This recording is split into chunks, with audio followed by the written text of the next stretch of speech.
আমাদের প্রত্যেকটা মানুষের জীবনের প্রধান লক্ষ্য হচ্ছে টাকা পয়সা অর্জন করা বা ধনসম্পদ অর্জন করা। সো এটা আমাদের একেবারে ভুল বা ভুল একটা ধারণা বা আমরা একটা ভুল ধারণার ভিতরে বসবাস করি। আসলে জীবনের লক্ষ্য টাকা পয়সা উপার্জন করা এটা হওয়া উচিত নয়। কারণ টাকা পয়সা এটা একটি মাধ্যম। সো মহান আল্লাহ তাআলা আমাদের সবাইকে সঠিক বোঝার তৌফিক দান করুক। জীবনে টাকা পয়সা ছাড়া আরো অনেক কিছু আমাদের প্রয়োজন। বন্ধুত্ব, আত্মীয়তার সম্পর্ক সবকিছুই আসলে ইম্পর্টেন্ট। কিন্তু অনেক ক্ষেত্রে দেখা যায় টাকা পয়সার কাছে বন্ধুত্ব, আত্মীয়তার যে সম্পর্কগুলো এগুলো আসলে অনেক তুচ্ছ মনে করা হয়। তো এটা আমাদের সম্পূর্ণ ভুল ধারণা। টাকা পয়সা অবশ্যই প্রয়োজন, তবে বন্ধুত্ব, আত্মীয়স্বজন কোনো সম্পর্কের ঊর্ধ্বে নয়।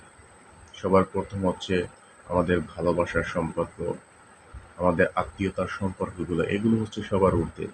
এগুলো আসলে টাকা পয়সা দিয়ে ক্রয় করা যায় না। সো মহান আল্লাহ তাআলা আমাদের সবাইকে সঠিক বোঝার তৌফিক দান করুন। আমিন।